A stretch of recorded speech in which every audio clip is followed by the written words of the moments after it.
ओव्हीज kitchen या चॅनलमध्ये तुमचे स्वागत आहे. तर आज आपण तुमची अतिशय कामे सोपी करणार आहोत बघा. एक कंगवा आणि सॉक्सच्या मदतीने आपण अतिशय भन्नाट अशी उपयोगी मी तुम्हाला टिप्स सांगणार आहे. यापूर्वी ही टिप्स तुम्हाला माहीतसुद्धा नसेल, पण जर एकदा वापरली ना तर तुम्ही नक्कीच ही टिप्स फॉलो करणार. तर चला थोडाही वेळ न घालवता आपल्या सर्व टिप्सकडे वळूयात.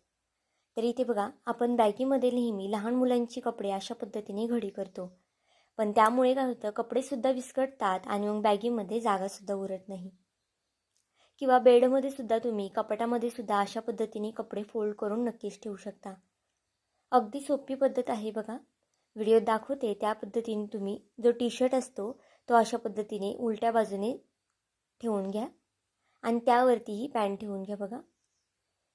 अगदी व्हिडिओत दाखवते त्या पद्धतीने जर फोल्ड केलं ना तर तुमची कपाटातली सुद्धा जागा अगदी कमीत कमी लागणार आहे. आणि बॅगीमध्ये जरी तुम्ही हे टी शर्ट वगैरे ठेवलं ना तरीसुद्धा जागा तुम्हाला अगदी कमी लागणार आहे आणि अजिबात घडी वगैरे विस्कटणार नाही. तर बघा, अगदी व्यवस्थित दाखवत आहे त्यामुळे तुम्हाला व्हिडिओ काय आहे हे कळणार आहे बघा. या पद्धतीने जी आतली बाजू असते ना त्यामध्ये ही घडी फोल्ड करून घ्यायची आहे. आता अशा पद्धतीने फोल्ड केलं की तुम्ही ही घडी कुठेही बॅगीमध्ये ठेवू शकता. तर चला आपली दुसरी आणि महत्त्वाची टिप्सकडे वळूयात. तर घरामध्ये सगळ्यांकडे साठवणीचे तांदूळ, गहू, बाजरी तर असतातच. आता थंडीमध्ये त्यामध्ये आळे वगैरे होते किंवा गरमीमध्ये सुद्धा अळी, सोंडेकिडे वगैरे होतात. तर ते होऊ नये त्यासाठी आपण अतिशय उपयोगी अशी टिप्स मी तुम्हाला सांगणार आहे. तर बघा, तुम्ही जर मोठ्या डब्यामध्ये ठेवत असाल किंवा मग पोत्यामध्ये वगैरे ठेवत असाल त्यामध्ये सुद्धा तुम्ही हे वापरू शकता बघा. आता माझ्याकडे इथे जाडं मीठ नाही आहे त्यामुळे मी बारीक मीठ वापरलेलं आहे. अशा पद्धतीने बारीक मीठ तांदळामध्ये, गव्हामध्ये किंवा बाजरीमध्ये तुम्ही टाकू शकता आणि छान असं ते हलवून घ्या. यामुळे अळई वगैरे होणार नाही आणि तांदूळ तुमची भरपूर दिवस जशीच्या तशी राहतील. आता इथे माझ्याकडे काळी मिरीसुद्धा होती, तीसुद्धा इथे मी घालून घेतलेली आहे. काळी मिरीने सुद्धा अजिबातच तांदळाला अळई, सोंडेकिडे होत नाही आणि तांदळाचा जो वास आहे तो सुद्धा छान येतो. नक्कीच एकदा ही टिप्स करून बघा, अगदी उपयोगी पडणारी आहे. आता तुमचे तांदूळ वर्षानुवर्ष अजिबातच खराब होणार नाही, जशीच्या तसे राहणार आहेत. तुम्ही पोत्यामध्ये वगैरे जर ठेवत असाल तर पोत्यामध्ये सुद्धा अशा पद्धतीने तांदूळ ठेवा. छान असं मिक्स करून घ्यायचं आहे बघा. तर चला आपल्या पुढच्या टिप्सकडे वळूयात. तर बघा, घरामध्ये आपल्या लहान मुले वगैरे असतात त्यावेळेस अशा पद्धतीने ते हातावरती पेन वगैरे चालवतात आणि तो पेन लवकर निघतसुद्धा नाही. पेनाचे डाग साबणाने म्हटलं तरी खूप जास्त चोळावं लागतं, घासावं लागतं. तर इथे अगदी सोप्यात सोपी मी तुम्हाला टिप्स सांगणार आहे बघा.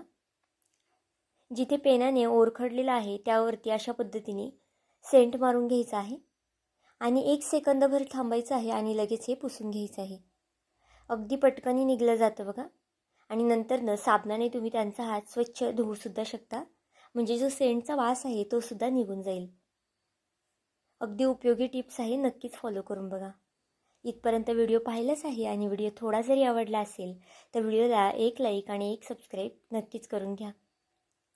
कारण की नवीन यूट्यूबरसाठी तुमचं एक एक लाईक, एक एक सबस्क्राईब हे खूप जास्त मोलाचं असतं. तर बघा, आता आपली पुढची आणि महत्त्वाची टिप्स आहे ही सुद्धा. घरामध्ये आपण अशा पद्धतीने उभा कांदा तर चिरतोच, पण कधीकधी जर भजीला कांदा लागत असेल तर तो आपल्याला अगदी पातळ असा लागला जातो आणि सुरीने इतका पातळ कापलासुद्धा जात नाही. तर तुम्ही अशा पद्धतीने जे पिलर असतं, म्हणजे आपण साल वगैरे काढायला जे वापरतो त्याने अशा पद्धतीने कांदा कट करू शकता बघा. तुम्ही पाहू शकता किती जास्त पातळ असा कांदा कट झालेला आहे आणि अगदी सहज असा कांदा कट होतो आणि अगदी पटापट होतो, जास्त वेळ वगैरे लागत नाही. आता या पिलरला थोडीशी धार कमी आहे त्यामुळे मला थोडा जास्त वेळ लागला, पण जर तुमच्या पिलरला धार वगैरे जास्त असेल तर सहज तुम्ही हा कांदा कट करू शकता. बघा किती छान पातळ कांदा कट झालेला आहे. नक्कीच एकदा ही टिप्ससुद्धा वापरून बघा, खूप जास्त तुमच्या कामी येणार आहे. तर चला आपल्या पुढच्या टिप्सकडे वळूया. आता घरामध्ये अशा पद्धतीचे फोटो तर सगळ्यांकडेच असतात आणि पावसाळा किंवा मग थंडीचे दिवस असले की फोटो खराबसुद्धा होतात. ते एकमेकांना चिकटतात किंवा मग त्याचा जो वरचा कवच आहे ते त्याचा रंगसुद्धा निघून जातो किंवा मग काळे पडतात. आता हा फोटो आपण याच्यासाठी अशी टिप्स वापरणार आहे हा फोटो पाण्यात जरी पडला ना तर तुमचा अजिबातच खराब होणार नाही. तर बघा, सुरुवातीला आपल्याला एक फोटो घ्यायचा आहे. आता अशा पद्धतीची घरामध्ये सगळ्यांकडे ब्रॉड चिकटपट्टी तर नक्कीच असते. तर बघा, व्हिडिओत दाखवते त्या पद्धतीने तुम्ही सुद्धा चिकटपट्टी आणि फोटो अशा पद्धतीने लावून घ्या. पासपोर्ट साईजचे फोटो म्हणा किंवा मग त्यापेक्षा सुद्धा लहान फोटो म्हणा, त्यालासुद्धा तुम्ही हे नक्कीच करू शकता. आणि हे फोटो तुमचे कितीही वर्ष आता खराब वगैरे होणार नाही किंवा मग तुम्ही कशा पद्धतीने जरी ठेवले तरीसुद्धा अजिबातच खराब होणार नाही. ही टिप्स जर तुम्हाला आवडली तर नक्कीच तुमच्या मित्रमैत्रिणींना फॉलो करा. तर बघा, अगदी व्हिडिओत दाखवते त्या पद्धतीने हा फोटो चिकटपट्टीला मी चिटकून घेतला आहे. पाठच्या साईडने सुद्धा चिकटपट्टी कवर झालेली आहे आणि पुढच्या साईडने सुद्धा. आता जे साईडची एक्स्ट्राची चिकटपट्टी आहे ती अशा पद्धतीने कात्रीने कट करून घ्या. तुम्ही पाहू शकता, अगदी लॅमिनेशनच्या पद्धतीने आपण हा फोटो चिटकून घेतलेला आहे. ज्या पद्धतीने लॅमिनेशन वगैरे करतो त्याच पद्धतीने आपला हा फोटो तयार झालेला आहे. अशाच पद्धतीने आता सर्व फोटो मी करून घेणार आहे. बघा, अगदी व्यवस्थित आता हा फोटो राहणार आहे. पाण्यात जरी पडला ना तरी अजिबातच खराब वगैरे होणार नाही आणि कितीही दिवस जसून तसा हा फोटो राहणार आहे. बघा, नक्कीच एकदा ही टिप्ससुद्धा फॉलो करून बघा. तर चला आपल्या पुढच्या टिप्सकडे वळूयात. तर बघा, घरामध्ये आपण भाजीला बटाटे उकडतो त्यासाठी आपण ही अगदी महत्त्वाची टिप्स सांगणार आहे मी तुम्हाला. किंवा मग उन्हाळ्यामध्ये जास्तीचे बटाटे आपल्याला उकडायला लागतात, त्यासाठी तर अगदी उपयोगी अशी ही टिप्स आहे. आता कधीकधी बटाटे थोडेफार कमी उकडले जातात आणि मग त्याची सालसुद्धा लवकर निघली जात नाही किंवा मग साल निघायला थोडाफार त्राससुद्धा होतो. तर त्यासाठी बघा, आपल्याला घरामध्ये अशा पद्धतीच्या आपल्याकडे सोऱ्या किंवा झाऱ्या तर नक्कीच असतो. त्यावरती हा बटाटा अशा पद्धतीने प्रेस करून घ्यायचा आहे. यामुळे 2 कामे होणार आहेत आपली. बटाटासुद्धा छान असा मॅश होणार आहे आणि त्याची जी साल आहे ती सुद्धा अगदी सहज निघून येणार आहे. बघा, अगदी कमीत कमी वेळ लागतो. यामुळे बटाटा जो सोलायचा आहे त्या अजिबातच वेळ लागत नाही आणि अगदी पटकनी सोलला जातो. तर पाहू शकता, व्हिडिओ दाखवते त्या पद्धतीने जर तुम्ही बटाटा सोलला ना तर अगदी कमीत कमी वेळ लागणार आहे तुम्हाला आणि जो बटाटा आहे तो सुद्धा अगदी सहज सोलला जाणार आहे. नक्कीच एकदा ही टिप्ससुद्धा फॉलो करून बघा, तुम्हाला खूप जास्त उपयोगी पडणार आहे. माझा व्हिडिओ इथपर्यंत पाहिलाच आहे आणि व्हिडिओ थोडा जरी आवडला असेल तर व्हिडिओला एक लाईक आणि एक सबस्क्राईब नक्कीच करून घ्या. आणि माझा व्हिडिओ हा तुम्ही कुठून पाहत आहात हा सुद्धा मला कमेंट करून सांगायला विसरू नका. तर बघा, छान असा आपला बटाटा उकडून झालेला आहे. तर चला आपली पुढची आणि शेवटच्या टिप्सकडे वळूयात आपण. आता इथे या टिप्ससाठी मी एक कंगवा आणि आपला जुना सॉक्स असेल तो सुद्धा तुम्ही वापरू शकता किंवा मग कंगवा वगैरे जुना असेल तरीसुद्धा वापरू शकता.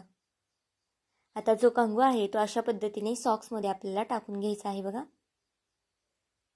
अगदी व्यवस्थित असं टाकायचं आहे. तुम्ही छोटा सॉक्स वापरला तरी चालणार आहे किंवा मग मोठा जाडीचा सॉक्स वापरला तरी चालणार आहे. बघा, आता जो सॉक्स आहे त्याची जी कड आहे मी भिजवून घेतली आहे, म्हणजे ओली करून घेतलेली आहे. आपण घरामध्ये नेहमी रोज फरशी पुसतो, पण जी फरशीची जी कडेची किनार असते ती सहजासहजी पुसली जात नाही किंवा मग इतकी व्यवस्थित पुसली जात नाही. आता जर हे आपण अशा पद्धतीने महिन्यातून एकदा जरी केलं ना तरी रोज रोज आपल्याला असं करायला लागणार नाही. बघा, जी कड आहे ती सुरुवातीला किती जास्त मळालेली होती किंवा मग कचरा होतो. बघा, तुम्हाला इथं व्हिडिओत दिसतच असेल किती व्यवस्थित अशी ही कड निघत आहे. फक्त सहज अशा पद्धतीने आपल्याला घासून घ्यायचं आहे आणि जो फरशीच्या कडेला जो कचरा असतो तो अगदी सहज निघला जातो. नक्कीच एकदा ही टिप्स फॉलो करून बघा, तुमचे खूप जास्त उपयोगी पडणार आहे. कारण की फडक्याने आपल्याला अशा पद्धतीने पुसता येत नाही आणि मग जे कडेला आहे ते तसंच घाण राहते. त्यामुळे जर तुम्ही अशा पद्धतीने जर पुसलं गेलं तर नक्कीच हे चकचकीत निघणार आहे आणि सारखं सारखं तुम्हाला हे पुसायला लागणार आहे. तर बघा, किती छान असं पुसून झालेलं आहे.